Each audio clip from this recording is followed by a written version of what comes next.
ये आवाज सिर्फ बहते हुए पानी की नहीं है, ये है हजारों सालों से बह रही और अपने साथ न जाने कितनी कहानियां लेकर चल रही गंगा रिवर की, जो पहाड़ों से निकलकर अपने हर एक मोड़ पर अपना एक नया रूप दिखाती है, कभी बहुत शांत तो कभी बहुत उग्र। और इसी नदी के किनारे पर बसा है उत्तराखंड का ऋषिकेश, जिसको एक्सप्लोर करने की जर्नी को मैं आज इस वीडियो में आगे बढ़ाने वाला हूँ। तो करते हैं शुरुआत। आप देख रहे हैं इंजीनियर टर्न ट्रैवलर और मैं आपका होस्ट राकेश आपका स्वागत करता हूं। Hello and good morning to all of you. और अगर बात करें आज सुबह की यहां तक आने की, तो सुबह के 7 बजे उठकर आज की जर्नी के लिए तैयार होकर मैं निकल लिया था अपने हॉस्टल से, जहां मैं पिछले 2 दिन से रुका हुआ हूं। और ऋषिकेश में सुबह की कामनेस को फील करने अपनी स्कूटी से मैं निकल आया हूँ शहर से थोड़ी दूर एक आश्रम में, जो हिमालय की पहाड़ियों में बसा हुआ है और जो अपनी शांति, स्पिरिचुअलिटी और योगा के लिए जाना जाता है। अभी मैं हूँ ऋषिकेश से 7 किलोमीटर दूर फूलचट्टी आश्रम में, जो नीलकंठ वाले रास्ते पे पड़ता है। और ये एक राफ्टिंग का पॉइंट भी है, जहाँ से 8 किलोमीटर वाली राफ्टिंग शुरू होती है। अगर राफ्टिंग की बात करें तो इससे पीछे भी है जो शिवपुरी, जहाँ से 16 किलोमीटर वाली शुरू होती है, और उससे पीछे 24 किलोमीटर वाली के लिए कोडियाला जाना पड़ता है। और अगर बात करूं मेरे रिवर राफ्टिंग के एक्सपीरियंस की, तो अब तो मैं रिवर राफ्टिंग नहीं करने वाला हूं, लेकिन मैंने यहाँ पर अपने दोस्तों के साथ 2 बार 16 किलोमीटर वाली राफ्टिंग की हुई है, जो शिवपुरी से शुरू होती है। एक बार हमारा ग्रुप 4 लोगों का था, तो दूसरी बार हम 6 लोग थे। और दोनों बार का एक्सपीरियंस मेरी मेमोरी में लाइफ टाइम के लिए सेव हो गया है। चारों तरफ पहाड़, बीच में बहती हुई गंगा रिवर और उसके फ्लो के साथ चलती हुई एक छोटी सी राफ्ट। शुरू में डर लगता है, हर रैपिड पे ऐसा फील होता है कि जैसे राफ्ट अभी पलट जाएगी, पर जैसे जैसे आप फ्लो में आते हो तो वही डर एक्साइटमेंट में कन्वर्ट हो जाता है। रिवर राफ्टिंग इन ऋषिकेश सिर्फ एक एडवेंचर नहीं है, बल्कि एक ऐसा एक्सपीरियंस है जो आपको नेचर के करीब ले आता है। तो अगर ऋषिकेश आके आपने गंगा में रिवर राफ्टिंग नहीं की, तो समझ लो आपका ट्रिप अधूरा रह गया। इसके अलावा आज ऋषिकेश में मेरा दूसरा दिन है और आज शाम को मैं वापस घर जा रहा हूँ। तो बहुत सारी चीज़ें, कल घूम आया था, बहुत सारी चीज़ें रहती है। अभी यहाँ के बाद यहाँ पास में ही एक वाटरफॉल है, पटना वाटरफॉल करके, जिसके लिए 1 किलोमीटर का ट्रैक करके ऊपर जाना पड़ता है। तो वहाँ जाऊँगा और उसके बाद बीटल आश्रम वगैरह और भी बहुत सारी चीज़ें हैं, वो घूमूँगा। तो करते हैं आज के सफ़र की शुरुआत।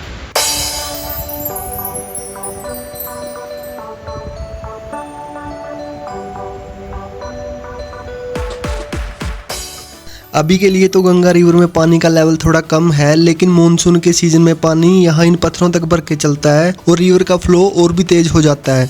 फूलचट्टी आश्रम के पास गंगा रिवर के इस पॉइंट पर यहाँ एक रैपिड भी बनता है, तो यहाँ जनरली राफ्ट के पलटने का भी खतरा रहता है। और इसी दौरान मेरी मुलाकात यहाँ इस रैपिड पॉइंट पर इस एडवेंचर को कैप्चर कर रहे 2 वीडियोग्राफर से भी हुई है, जो एक ट्रैवल कंपनी की तरफ से वीडियोज रिकॉर्ड कर रहे हैं। इनके पास बहुत एक्सपेंसिव कैमरा जो ड्रोन थे, तो मैंने उनको देखकर इनसे बात की, क्योंकि वीडियोग्राफी को लेकर मेरे मन में ही बहुत सारे सवाल थे।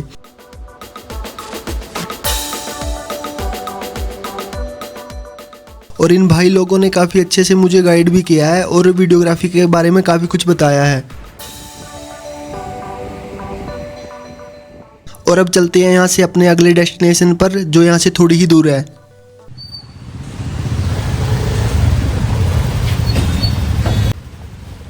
अब मैंने अपनी स्कूटी को आ रोका है ऋषिकेश से नीलकंठ जाने वाले रास्ते पर, एक ढाबे के पास में, जहाँ से पटना वाटरफॉल का ट्रैक शुरू होता है। यह पॉइंट ऋषिकेश से करीब 6.5 किलोमीटर दूर है और यहाँ से वाटरफॉल तक का पूरा रास्ता मुझे पैदल चल के जाना है, जो यहाँ से 1 किलोमीटर के आसपास पड़ेगा। वैसे तो ऋषिकेश में इसके अलावा और भी फेमस वाटरफॉल हैं, जैसे नीर वाटरफॉल हो गया, इसके अलावा और भी, पर वो थोड़ा ज़्यादा क्राउडेड है इसके कंपैरिजन में। मैं शहर से दूर इस टाइप के जर्नी को देखना चाहता था, जहाँ बहुत कम लोग हों।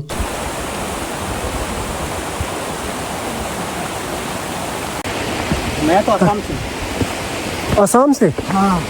अच्छा, कितने दिन से ट्रैवल कर रहे हो? कल ही आया हूँ। अच्छा, कल ही आए हो, ठीक है। दोनों ही आए हो? नहीं, बहुत लोग हैं, पूरा ग्रुप है। हाँ, ठीक है। अच्छा, आसाम में कहाँ से? आसाम में माजुली। नॉर्थ ईस्ट का इतना पता नहीं है। माजुली दुनिया का सबसे बड़ा रिवर आइलैंड है। क्या नाम बताया आपने? माजुली। माजुली, हाँ। ओके। तो आसाम का कल्चरल कैपिटल है। Cultural capital of Assam. भैया आप कहाँ से हो? यूपी से। तो फिर ग्रुप कैसे, मतलब जॉब लोकेशन है? अच्छा, जॉब लोकेशन। कहाँ? इसलिए है देहरादून में ट्रेनिंग चल रहा है। हम लोग फॉरेस्ट्री एंड प्लांटेशन में हैं। FRI में हो? हम लोग का प्लांटेशन का काम चलता है।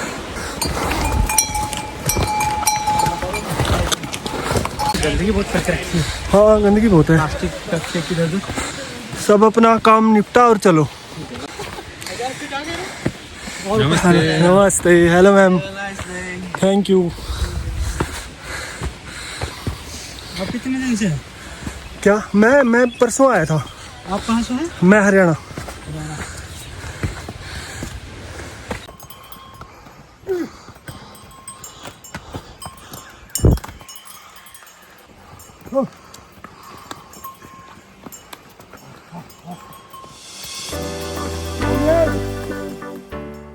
यहाँ तक आते टाइम मुझे जो है साथ में 2 भाई मिल गए थे। इनसे बात करते करते यहाँ तक आने का पता ही नहीं चला और इनसे मिलकर भी काफ़ी अच्छा लगा है। खैर बहते पानी और चट्टानों से भरे रास्ते को एंजॉय करते हुए मैं फाइनली पहुँच गया हूँ पटना वाटरफॉल।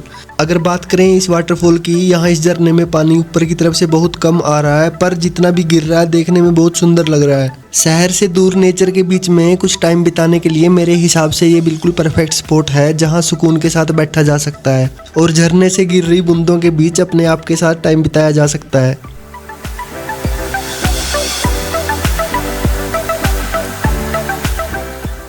यहाँ अब कुछ समय बिताने के बाद मैं वापस निकल लिया हूँ ऋषिकेश शहर की ओर। अभी दोपहर के 12 बजने को है और पेट ने भी सिग्नल दे दिया है, तो अब वक्त है ऋषिकेश चल के कुछ खाने का। तो लेट्स गो।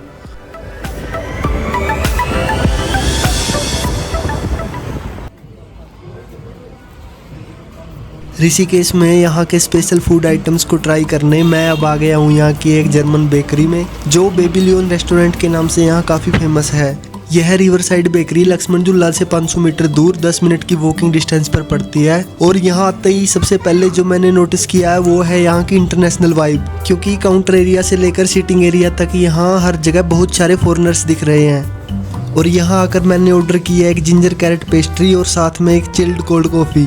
इतनी अमेजिंग सीटिंग लोकेशन और वाइब होने के बाद भी यह प्लेस काफ़ी अफोर्डेबल है, क्योंकि मुझे यहाँ पेस्ट्री 150 रुपीज़ और कॉफ़ी 100 रुपीज़ के आसपास पड़ी है, जो एक नॉर्मल प्राइस रेंज है। और अगर बात करें यहाँ के खाने के टेस्ट की, तो पेस्ट्री बिल्कुल फ्रेश और एकदम से यूनिक है। इसके अलावा कॉफ़ी भी बिल्कुल एकदम से रिफ्रेशिंग लग रही है। और मेरा यहाँ दोनों चीज़ों का ऑर्डर करना वर्थ इट गया है। और जब आप ऐसी लोकेशन पर बैठकर आप अपने मील को एंजॉय करते हो तो समझ में आता है कि ऋषिकेश सिर्फ एक घूमने की जगह ही नहीं है, बल्कि फील करने की भी जगह है।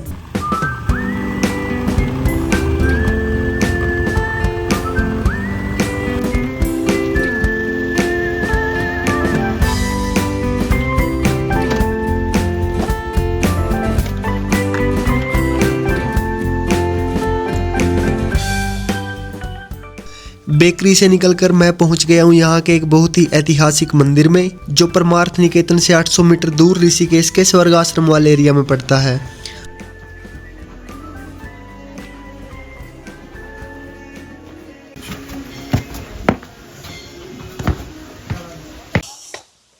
अभी मैं आया हूँ ऋषिकेश के भूतनाथ टेम्पल पर, जो महादेव को समर्पित है।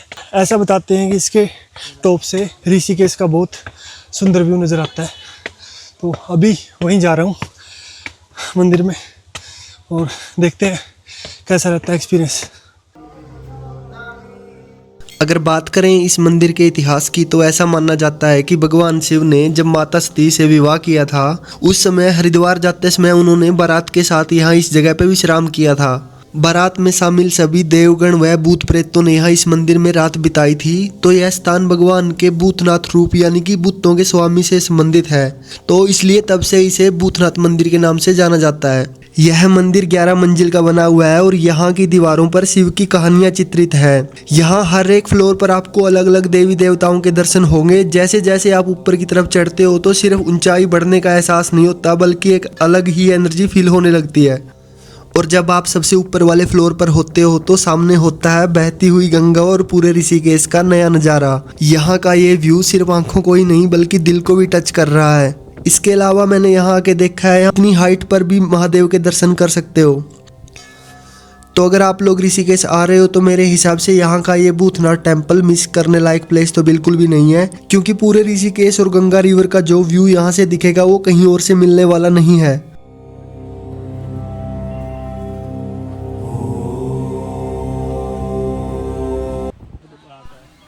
मंदिर से आने के बाद अब मैं जैसे ही यहाँ से अपने अगले डेस्टिनेशन पर निकलने वाला था तो यहाँ पर मुझे इस लड़के ने पीछे से आवाज़ लगाई है और रोका है। इसने मुझे वहाँ मंदिर में वीडियो शूट करते हुए देख लिया था तो ये इस बारे में बात करना चाहता था। हमारे हरियाणा से है, परमवीर पैसेंजर के नाम से। सुना हुआ ना। पर वो बहुत अच्छा बनाता है, फॉरेन का ही ट्रैवल करता हूँ मैक्सिमम। एक है शायद हरियाणा या पंजाब का ही 120 कंट्री अराउंड घूमा है वो। और फिर वही तो परमवीर पैसेंजर ही तो है वो। उसका ऐसे हाँ, है क्या? हाँ। हाँ देखा हूँ। लेकिन आप किस पे करते हैं? फोन से? लैपटॉप में। लैपटॉप से ही सीखिए क्योंकि वहाँ से ना प्रोफेशनल ही रहेगा। वो स्टार्ट करिए प्रीमियम प्रो या फिर डाविंची रिजॉल्व वगैरह। कलर ग्रेड बहुत हैवी है, वो छोटा लैपटॉप फोर्ड नहीं करता डाविंची वगैरह के। धीरे धीरे होएंगी चीज़ें। अभी अच्छे 80,000 के 90,000 के अंदर आ जाएगा। अच्छा M4 वगैरह। एक DJI का कैमरा सोच रहा हूँ छोटे वाला, एक्शन कैमरा 4 या 5 मतलब कुछ ऐसा। लेकिन पहले वो वाला सही रहेगा आपका, सस्ता में आएगा। DJI एक्शन कैमरा 4K में 120 FPS तक आता है 15,000। देखता हूँ। ये जो लड़का जिसने मुझे वहाँ रोका था ये गाजियाबाद यूपी से है और जिसने अभी रिसेंटली अपनी ग्रेजुएशन की पढ़ाई स्टार्ट ही की है और सिर्फ 19 साल की उम्र में ही ट्रैवल व्लॉगर बनने के सपने से यहाँ ऋषिकेश निकल आया है। ये थोड़ी दूर तक मेरे साथ स्कूटी पर भी बैठ कर आया, पर इसको कहीं और जाना था तो वो रास्ते में ही उतर गया। लेकिन इस दौरान मेरा इससे बहुत अच्छा इंटरेक्शन हुआ क्योंकि इतनी कम उम्र में भी इसको ट्रैवल व्लॉगिंग के बारे में बहुत सारी चीज़ों का पता था। यहाँ के बाद मैं निकल लिया हूँ अपने अगले डेस्टिनेशन बीटल आश्रम की ओर, जो यहाँ भूतनाथ टेम्पल से सिर्फ 2 किलोमीटर की दूरी पर है।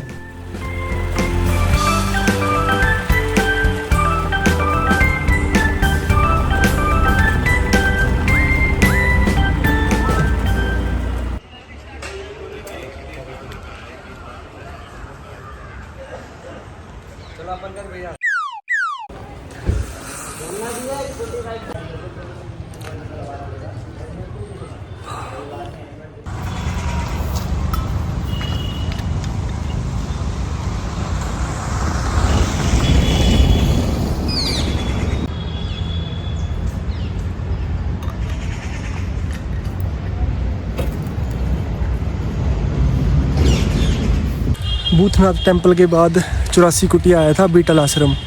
अब यहाँ आके पता चला है कि 3:30 बजे तक का टाइम था और मैं पूरे 3:30 बजे पहुँचा हूँ, तब तक गेट बंद हो चुका था।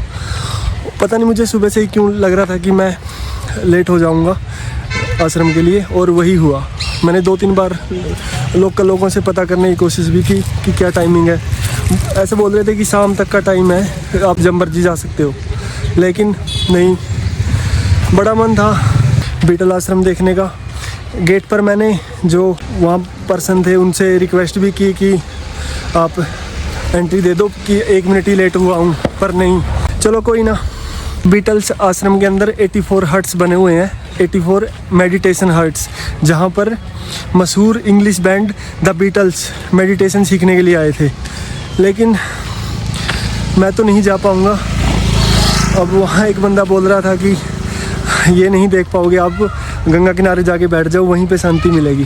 तो अब वहीं जा रहा हूँ और मिलता हूँ थोड़ी देर बाद।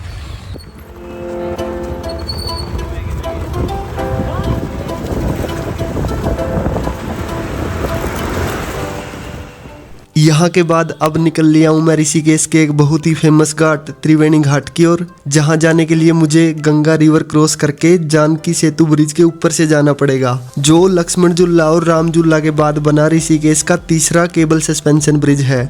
और अगर चलते चलते और बातें करें इस पुल के बारे में, 2020 में कंस्ट्रक्टेड इस ब्रिज पर टोटल 3 लाइन्स बनी हुई हैं, जिसमें 2 लेन 2 पहिया वाहनों के लिए और 1 लेन पेडेस्ट्रियन के लिए बनाई गई है।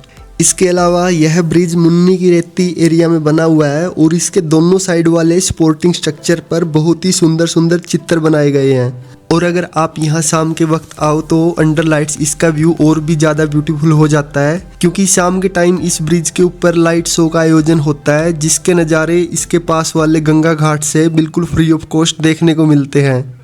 और अब आगे बढ़ते हैं गंगा रिवर के एक और घाट को एक्सप्लोर करने के सफ़र पर, जो यहाँ से 10 मिनट की ड्राइव पर पड़ता है।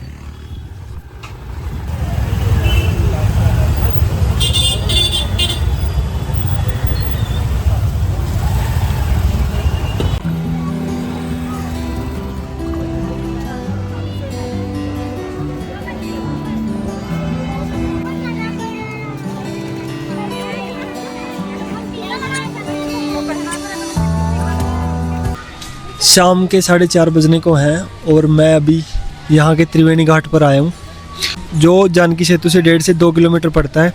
आरती का टाइम होने के बाद तो रास्ते में काफ़ी ज़्यादा भीड़ मिली मुझे आते हुए यहाँ पे। और जैसे कल परमार्थ निकेतन पर आरती होती है, इस घाट पे भी शाम के टाइम पे आरती होती है। अब यहाँ पर इस टाइम आरती की तैयारियाँ चली हुई हैं। यहाँ पर से मैं तो अब गंगा आरती के टाइम से पहले ही निकलने वाला हूँ, क्योंकि आज मुझे घर के लिए वापस निकलना है। आरती तक रुकूंगा तो बहुत लेट हो जाऊँगा। पर अगर आप लोग गंगा आरती का एक्सपीरियंस करना चाहते हैं तो आप मेरी कल वाली वीडियो देख सकते हैं, उसका लिंक मैं डिस्क्रिप्शन में मेंशन कर दूंगा। इसके अलावा यहाँ पर लोग गंगा में स्नान भी कर रहे हैं और अपना बैठ के गंगा के व्यू का एंजॉय ले रहे हैं। अभी सनसेट होने वाला है और जैसे जैसे यहाँ सूरज ढलता है तो यहाँ का माहौल धीरे धीरे बदलने लगता है। और गंगा रिवर जिस शांत रूप में यहाँ बह रही है, शायद ही पूरे ऋषिकेश में ऐसा रूप मैंने कहीं देखा है। इसके अलावा इस घाट को पुराने समय में 3 नदियाँ गंगा, यमुना और सरस्वती का संगम स्थल भी माना गया है। इसी कारण इसे त्रिवेणी घाट कहा गया है। मैं अभी यहाँ पूरा त्रिवेणी घाट घूम लिया हूँ, काफ़ी लंबा घाट है ये। इसके बाद अब मैं अपनी 2 दिन की ट्रिप को यहीं पे एंड कर रहा हूँ। इसके बाद अभी हॉस्टल जाऊँगा और हॉस्टल लक्ष्मण झूला के पास है, तो यहाँ से जाने में आधे से पौने घंटा लगेगा, क्योंकि यहाँ से 8 से 10 किलोमीटर पड़ेगा वहाँ। और स्कूटी वहीं से रेंट पे ले रखी है, वो भी वहीं वापस करनी है, तो अभी उसमें भी टाइम लगेगा। तो मुझे ये सब करते करते शाम हो जाएगी और अभी हॉस्टल पहुँच के मिलते हैं और वहाँ पे करते हैं और बातें। तो फाइनली ट्रिप कंप्लीट हो चुकी है। अभी मैं हॉस्टलर आया हूँ, जहाँ मैं पिछले 2 दिन से रुका हुआ हूँ और थोड़ी देर पहले त्रिवेणी घाट पर गया था। वहाँ का एक्सपीरियंस बहुत अच्छा रहा। और वहाँ का नहीं, यहाँ जो पिछले 2 दिन से ऋषिकेश में हूँ, तो एक बीटल आश्रम ना जाने का रिग्रेट तो है। अदरवाइज यहाँ मैं बहुत सारी जगहों पर घूम आया हूँ लोकल, जिस मकसद के साथ आया था। और कुल मिला के बहुत अच्छा गया है सारा एक्सपीरियंस। जितना इस शहर के बारे में सुना था, यहाँ आने के बाद पता लगा है ये उससे कहीं ज़्यादा है। यहाँ की वाइब अनमैचेबल है। यहाँ जो फॉरेन से लोग आ रहे हैं, मतलब अलग ही माहौल है। अब मैं लक्ष्मण झूला के नज़दीक रुका हुआ था, तो इस एरिया में और ज़्यादा रस है। जितने भी फेमस कैफ़े हैं वो भी सारे इसी एरिया में है। जोंक विलेज पड़ता है और जो लक्ष्मण झूला क्रॉस करके है वो है तपोवन। तो मेजॉरिटी है जो फॉरेनर्स लोगों की तपोवन और इस एरिया में ज़्यादा है। और इसके अलावा स्पिरिचुअल पॉइंट ऑफ व्यू से देखें तो यहाँ पे गंगा घाट है, जो वहाँ पे आरती होती है। कल मैं परमार्थ निकेतन गया था, वहाँ पे बहुत अच्छा गया।